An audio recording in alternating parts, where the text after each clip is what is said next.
പെരുമ്പാവൂർ ജിഷ വധക്കേസിനെ കുറിച്ച് നിങ്ങൾക്കറിയാവുന്നതല്ലേ? പെരുമ്പാവൂർ ജിഷ വധക്കേസ് എന്ന് പറഞ്ഞാൽ നമ്മുടെ കേരളത്തിൽ കോളിളക്കം സൃഷ്ടിച്ച ഒരു കേസായിരുന്നു. പിണറായി സർക്കാരിൻ്റെ ആദ്യ കാലഘട്ടത്തിൽ പിണറായി സർക്കാർ ജിഷ വധക്കേസ് തെളിയിച്ചുകൊണ്ടാണ് ഭരണത്തിലേക്ക് കയറിയത്. പിണറായി സർക്കാർ, ഉമ്മൻചാണ്ടി സർക്കാരിൻ്റെ അവസാന കാലഘട്ടത്തിലാണ് ശരിക്കും ജിഷ മരണപ്പെടുന്നത്. ജിഷയെ കൊന്നവനെ പിടിക്കാനായിട്ട് ഉമ്മൻചാണ്ടി ഗവൺമെൻറ്റിനെ കൊണ്ട് സാധിച്ചില്ല. പിണറായി സർക്കാർ വന്ന് 50ാമത്തെ ദിവസം ആ പ്രതിയെ പൊക്കിയെന്നുള്ളതാണ്. ഇത് വളരെ കോളിളക്കം സൃഷ്ടിച്ചൊരു കൊലപാതകമായിരുന്നു, ഒരു കേസായിരുന്നു. ഞാൻ പറഞ്ഞു വരുന്നത് വെച്ചാൽ, കഴിഞ്ഞ ദിവസം പ്രതിഷേധവുമായിട്ട് പെരുമ്പാവൂരുള്ള ആളുകൾ റോഡിലൂടെ പന്തമൊക്കെ കത്തിച്ച് പിടിച്ച് പോകുന്നത് നമ്മൾ കണ്ടതാണ്. ഇത് മനസ്സിലാക്കേണ്ട ഒരു കാര്യം എന്ന് പറഞ്ഞാൽ, ഈ ആളുകൾക്ക് അത്രയും പൊറുതിമുട്ടിയിട്ടാണ് അവർ ഈ ഒരു പ്രതിഷേധമായിട്ട് റോഡിൽ ഇറങ്ങിയത്. അധികാരികളുടെ കണ്ണിൽ ഇത് പെടണം. കാരണം എന്ന് പറഞ്ഞാൽ, നമ്മൾ പല കാര്യങ്ങളും നമ്മൾ നിസ്സാരമായിട്ട് എടുക്കുന്നതിൻ്റെ ഒരൊറ്റ കാരണം കൊണ്ടാണ് പലപ്പോഴും പല കാര്യങ്ങളും ഈ കുട്ടികളായാലും സ്ത്രീകളായാലും ഇതുപോലെ ബലിയാടാകുന്നത്. കാരണം അധികാരികളുടെ അവരുടെ ആ ഒരു എന്താ പറയുക, ഇത്തരം കാര്യങ്ങളിൽ അവർ ശ്രദ്ധ പുലർത്താത്തത് കൊണ്ടാണ്. അവിടെ എന്ന് പറഞ്ഞാൽ ഏറ്റവും കൂടുതൽ വടക്കേ ഇന്ത്യക്കാർ വന്ന് ജോലി ചെയ്യാനായിട്ട് താമസിക്കുന്ന ഒരു സ്ഥലമാണ് ഈ പെരുമ്പാവൂർ, ആലുവ പോലുള്ള സ്ഥലങ്ങൾ. നമുക്കറിയാം, കേരളത്തിൻ്റെ മുക്കിലും മൂലയിലും ഇപ്പോൾ അവരാണ്, വടക്കേ ഇന്ത്യക്കാരാണ്. നമുക്ക് ഒരിക്കലും അവരെ തടസ്സം പറയാൻ പറ്റില്ല. കാരണം നമ്മൾ മലയാളികളും ഇതുപോലെ തന്നെ വിദേശത്തും അതുപോലെ തന്നെ നമ്മുടെ നാടിൻ്റെ നാനാഭാഗത്തും പോയി ജോലി ചെയ്യുന്നതാണ്. അതുകൊണ്ട് നമ്മുടെ നാട്ടിലോട്ട് ആരും വരരുത് എന്ന് പറയാനുള്ള ഒരു റൈറ്റ്സ് ഒന്നും നമുക്കില്ല. പക്ഷേ നമ്മൾക്കൊരു റൈറ്റ്സ് ഉണ്ട്. ഈ വരുന്നവന്മാരുടെ ബാക്ക്ഗ്രൗണ്ട്, അവന്മാരുടെ ID പ്രൂഫ് ഇന്ന് നമുക്കറിയാം, കേന്ദ്രം ആധാർ എന്ന് പറയുന്ന സംഭവം പുറത്തിറക്കിയിട്ടുണ്ട്.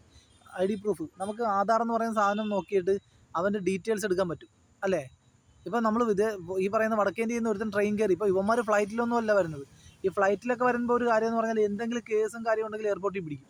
പക്ഷേ റെയിൽവേ സ്റ്റേഷനിലെ സംബന്ധിച്ചിടത്തോളം റെയിൽവേ സ്റ്റേഷൻ അങ്ങനെ ഒരു പ്രശ്നമില്ല. എത്ര ക്രിമിനലാണെന്ന് പറഞ്ഞാലും, എത്ര കൊടും കുറ്റവാളിയാണെന്ന് പറഞ്ഞാലും, അവന് സുന്ദരമായിട്ട് ഒരു ജനറൽ കമ്പാർട്ട്മെൻറ്റിൽ കയറിയിട്ട് യാത്ര ചെയ്ത് ഏത് സംസ്ഥാനത്തിനുള്ളിലും പോവാം. മനസ്സിലാകുന്നുണ്ടോ? നമുക്കറിയാം, ഇവന്മാരുടെയൊക്കെ പലരുടെ ബാക്ക്ഗ്രൗണ്ട് എടുത്ത് നോക്കിക്കഴിഞ്ഞാൽ നമ്മളുടെ വിയ്യൂർ അല്ലെങ്കിൽ പൂജപ്പുരയിൽ കിടക്കുന്ന ഈ അങ്ങേറ്റം വലിയ ക്രിമിനൽസിൻ്റെ അപ്പന്മാരായിട്ട് വരും ഇവന്മാർ. നമ്മുടെ ഈ പെരുമ്പാവൂരും ആലുവയിലും അല്ലെങ്കിൽ കേരളത്തിൻ്റെ നാനാഭാഗത്തും ജോലി ചെയ്തുകൊണ്ടിരിക്കുന്ന യുവന്മാരുടെ കാര്യമാണ് ഞാൻ പറയുന്നത്. മനസ്സിലാകുന്നുണ്ടോ? നമ്മുടെ ഇവിടുത്തെ കോടികെട്ടിയ ക്രിമിനൽസിൻ്റെ അപ്പന്മാരായിട്ട് വരും ഇവിടെ വന്ന്. ഇപ്പോൾ ഈ പറയുന്ന ആലുവ പോലുള്ള സ്ഥലങ്ങളിൽ നമ്മുടെ നാട്ടിലൊക്കെ വന്ന് ജോലി ചെയ്യുന്ന പല വടക്കേ ഇന്ത്യക്കാരുടെയും ചരിത്രം എടുത്ത് നോക്കിയാൽ. പക്ഷേ ഞാൻ എല്ലാവരെയും കുറ്റം പറയുന്നില്ല. ഭായിമാർ നല്ലവരുമുണ്ട്, നല്ലതുപോലെ ജീവിക്കുന്നവരും, നല്ല അന്തസ്സായിട്ട് ജീവിക്കുന്നവരും, ജോലിയെടുത്ത് ആത്മാർത്ഥമായിട്ട് ജീവിച്ച് മറ്റുള്ളവർക്ക് സഹായം ചെയ്ത് ജീവിക്കുന്നവരുണ്ട്. പക്ഷേ അതോടൊപ്പം തന്നെ ക്രിമിനൽസും ഉണ്ട്, പക്ക ക്രിമിനൽസ്. അത് ഇവന്മാർക്കെതിരെ ഒരു ആക്ഷൻ എടുക്കാനോ അല്ലെങ്കിൽ ഇവന്മാരുടെ ബാക്ക്ഗ്രൗണ്ട് അന്വേഷിക്കാനോ നമ്മുടെ നിയമം പോകുന്നില്ല എന്നുള്ളതാണ് ഏറ്റവും വലിയൊരു പോരായ്മ. മനസ്സിലാകുന്നുണ്ടോ? അതിന് ബലിയാടാകുന്നത് കൊച്ചുകുട്ടികളും സ്ത്രീകളുമാണ്. കൂടുതലും ബലിയാടാകുന്നത് കൊച്ചുകുട്ടികളും സ്ത്രീകളുമാണ്. പക്ഷേ എല്ലാവരും ബലിയാടായി കഴിഞ്ഞു. ഇപ്പോൾ ആണുങ്ങളായാലും മുതിർന്നവരായാലും ഒക്കെ ഇപ്പോൾ എത്ര കൊലപാതകങ്ങൾ നമുക്കറിയാം. ഈ ജിഷ വധക്കേസ് എന്ന് പറയുമ്പോൾ തന്നെ നമുക്ക് എല്ലാവർക്കും അറിയാം അത് എന്താണ് കാരണമെന്നും എങ്ങനെയാണ് മരിച്ചതെന്നൊക്കെ നമുക്കറിയാം. അതുപോലെ തന്നെ ഈ തിരുവല്ലയിലും ഈ പറയുന്ന പോലെ തന്നെ പത്തനംതിട്ട ഭാഗത്തൊക്കെ ഒരുപാട് പേര് മരണപ്പെട്ടിട്ടുണ്ട്. ദമ്പതികളുടെ വീട്ടിൽ ആരുമില്ലാത്ത സ്ഥലത്തൊക്കെ കയറിയിട്ട് കവർച്ച നടത്താനായിട്ട് ഇവർ ഇതുപോലെ വന്നിട്ട് ബാത്റൂമിൽ അവിടെ ഇവിടെയൊക്കെ തല്ലിക്കൊന്നിട്ടിട്ട് ഓരോന്നൊക്കെ കവർച്ച ചെയ്തുകൊണ്ട് ഇവർ പോയിട്ടുണ്ട്.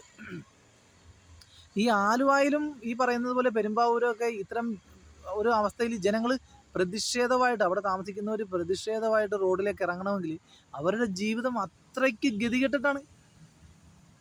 ഞാൻ പറഞ്ഞ മനസ്സിലായോ? അവിടെ ബോർഡ് എഴുതി വെച്ചിട്ടുണ്ട്, തല്ലും തല്ലും തല്ലും. ആരാ? നാട്ടുകാരെ എഴുതി വെച്ചിരിക്കുകയാണ്. പെണ്ണ്, മയക്കുമരുന്ന്, കഞ്ചാവ് ഇങ്ങനെയുള്ള കാര്യങ്ങളുമായിട്ട് അവിടെ വന്നാലോ അല്ലെങ്കിൽ അതന്വേഷിച്ച് വന്നാലോ നാട്ടുകാർ തല്ലും, കണ്ണിൽപ്പെട്ടാലെന്ന് ഗതികെട്ടിട്ടാണ് ബോർഡ് എഴുതി വെച്ചിരിക്കുന്നത്. മനസ്സിലാകുന്നുണ്ടോ? അപ്പം ഞാൻ പറഞ്ഞു വരുന്നതെന്ന് പറഞ്ഞാൽ, എന്തുകൊണ്ടാണ് ഈ പറയുന്ന ഗവൺമെൻറ് അല്ലെങ്കിൽ ഈ പറയുന്ന പോലെ അധികാരികൾ ഇതിനെതിരെ വ്യക്തമായിട്ടൊരു നടപടി എടുക്കാത്തത്, ഒരു കൃത്യമായൊരു നടപടി എടുക്കാത്തത്? അത് വളരെ വലിയൊരു വീഴ്ചയാണ്. കാരണം ഇനിയും പലരെയും ബലിയാടാക്കിയതിന് ശേഷമല്ല, ഇതിപ്പോൾ അവരുടെ കയ്യിലാണ്, പെരുമ്പാവൂർ അവരുടെ കയ്യിലാണ്. അവർ ശരിക്കും പറഞ്ഞാൽ ആധിപത്യം സ്ഥാപിച്ചു കഴിഞ്ഞു. നമുക്കറിയാം, ഒരു പോലീസ് ജീപ്പ് കത്തിച്ച ഒരു കഥ നമ്മൾ കേട്ടതാണ്, സത്യമല്ലേ? ഒരു പോലീസ് ജീപ്പ് കത്തിച്ചിട്ട് പോലീസുകാർ പ്രാണരക്ഷാർത്ഥം ഓടി രക്ഷപ്പെട്ട ഒരു കഥയുണ്ട് ഈ പറയുന്ന പെരുമ്പാവൂർ. മനസ്സിലാകുന്നുണ്ടോ? അപ്പോൾ ഇത്രയും നമ്മൾ ഇത്രയും പാഠം പഠിച്ചിട്ടും നമ്മൾ എന്തുകൊണ്ടാണ് ഇതിനെതിരെ ഒരു നടപടി എടുക്കാത്തത്? ജനങ്ങൾ പ്രതിഷേധമായിട്ട്, ഇനിയിപ്പോൾ ഇലക്ഷനൊക്കെ വരികയാണ്, ജനങ്ങൾ പ്രതിഷേധമായിട്ട് റോഡിൽ ഇറങ്ങിയിട്ട് പോലും അതിനെതിരെ കൃത്യമായൊരു നടപടി എടുക്കുക. അവരുടെ ബാക്ക്ഗ്രൗണ്ട് ഇപ്പോൾ ഈ വരുന്നവന്മാരുടെ എല്ലാം എന്താ പറയുക, അവന്മാരുടെ ID പ്രൂഫ് മേടിച്ച് വെച്ചിട്ട് അവരുടെ ബാക്ക്ഗ്രൗണ്ട് അന്വേഷിച്ചിട്ട് അവന്മാരെന്തെങ്കിലും ക്രിമിനൽ കേസിൽ പ്രതിയായിട്ടുള്ളവരാണെന്നുണ്ടെങ്കിൽ അവരെ തിരിച്ചു കയറ്റി വിട്ടേക്കണമെന്നേ. അതല്ല ഏതെങ്കിലും തരത്തിൽ ഈ പറയുന്ന പോലെ പരോളിനൊക്കെ ഇറങ്ങിയിട്ട് മുങ്ങിയവന്മാരാണെങ്കിൽ അവർ തിരിച്ച് അടുത്ത ഇതിൽ എന്താ പറയുക നിയമവുമായിട്ട് ബന്ധപ്പെട്ട് അവർ വീണ്ടും ജയിലിലടക്കാനുള്ള ആ ഒരു സംവിധാനം ഉണ്ടാക്കണം. മനസ്സിലായി? അപ്പം അപ്പോഴേ ഇവർക്ക് ഈ ചെയ്യുന്നത് എന്തിനു വേണ്ടിയിട്ടാണ്? അവർക്ക് ബാക്കിയുള്ളവർക്കൊരു പേടി ഉണ്ടാകണം. അപ്പോഴേ ഇവന്മാർ ഇതിൻ്റെയൊക്കെ ഈ പറയുന്ന തരത്തിലുള്ള ഈ ക്രൈമോ കാര്യങ്ങളോ ഒന്നും ചെയ്യാതെ മുന്നോട്ട് പോകുള്ളൂ. നമ്മൾക്കിത് ഇവിടെ അറിയാവുന്ന കാര്യമാണ്. ഞാനിപ്പോൾ ഈ ഒരു കാര്യം ഞാൻ പറയാം. അപ്പം നിങ്ങൾക്ക് ചിലപ്പോൾ ഈ കാര്യം കേട്ട് കഴിയുമ്പോൾ പലർക്കും അനുഭവം ഉണ്ടാവും. അതായത് നമ്മളുടെ കുടുംബങ്ങളിൽ ഇപ്പം നമ്മുടെ നാട്ടിലെ ഏറ്റവും വലിയൊരു ട്രെൻഡ് എന്ന് പറഞ്ഞാൽ ഈ വടക്കേ ഇന്ത്യക്കാർ വന്നിട്ട് അവർ ചെയ്യുന്ന 2 കാര്യങ്ങളാണ്. ഒന്നാമത്തെ കാര്യം, ഏറ്റവും വലിയൊരു കാര്യം എന്ന് പറഞ്ഞുതരാം, ഇത് അധികാരികളുടെ കണ്ണിൽ ഇത് പെട്ടില്ല എന്നുണ്ടെങ്കിൽ ഇനിയും പല സ്ഥലങ്ങളിലും ക്രൈം നടക്കും. കാരണം എന്ന് പറഞ്ഞാൽ ഈ ആക്രി കച്ചവടത്തിൻ്റെ മറവിൽ ഇവന്മാർ വരുന്നുണ്ട്. ആക്രി കച്ചവടം എന്നും പറഞ്ഞ് വന്നിട്ട് പെർമിഷൻ ഇല്ലാതെ വീടുകളിൽ കയറി ഓരോ സാധനങ്ങൾ എടുത്തുകൊണ്ട് പോകുന്നുണ്ട്. 3 വീലം വണ്ടിയിൽ ഇവന്മാർ മോട്ടോർ സെറ്റ് ചെയ്തിട്ട് വന്നിട്ട് ഓരോ സ്ഥാപനങ്ങളിലും സ്ഥലങ്ങളിലൊക്കെ വന്ന് കുപ്പി വെറുക്കാനും എടുക്കാനൊക്കെ നിന്നേച്ചും ഓരോന്നൊക്കെ കൈ കിട്ടുന്നൊക്കെ എടുത്തുകൊണ്ട് പോകുന്നുണ്ട്. ഇതിനകത്ത് വരുന്ന പ്രശ്നം എന്ന് അറിയാം, ഇന്നല്ലെങ്കിൽ നാളെ ഏതെങ്കിലും കുടുംബത്തിൽ കയറി ആരെങ്കിലും തീർത്തിട്ട് ഇവന്മാരെന്തെങ്കിലും അപഹരിക്കുമ്പോഴേ പിന്നെ ഈ അപഹരിച്ചിട്ടും കാര്യമില്ല. ഞാൻ പറഞ്ഞറിയാം, ഇത് കുറച്ച് നാളത്തേക്ക് ആ ചൂടുണ്ടാവും. എന്ത് പറയാനാണ്, മരിച്ചവർ മരിച്ച് അതിൻ്റെ പുറകെ നടക്കാനായിട്ട് നമ്മുടെയൊക്കെ ഈ പറയുന്ന പോലെ അധികാരികൾക്കും ഗവൺമെൻറ്റൊക്കെ എവിടെ സമയം? അത് പറയുമ്പോൾ എല്ലാം പറഞ്ഞല്ലോ.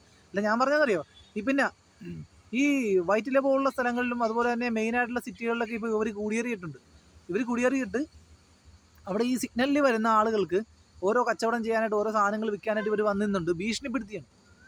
മനസ്സിലാകുന്നുണ്ടോ? അപ്പോൾ ഇത്തരം കാര്യങ്ങൾ, ഇത്തരം ജനങ്ങൾക്ക് ബുദ്ധിമുട്ടുണ്ടാക്കുന്ന രീതിയിൽ ഇവർ പെരുമാറുമ്പോൾ അതിനെ അധികാരികളാണ് തടയേണ്ടത്. മനസ്സിലായോ? നമ്മൾക്ക് ഈ പറയുന്ന പോലെ മൂത്രം ഒഴിക്കുന്നതിന് വരെ ക്യാമറ വെച്ചിരിക്കുകയാണ്. മനസ്സിലായോ?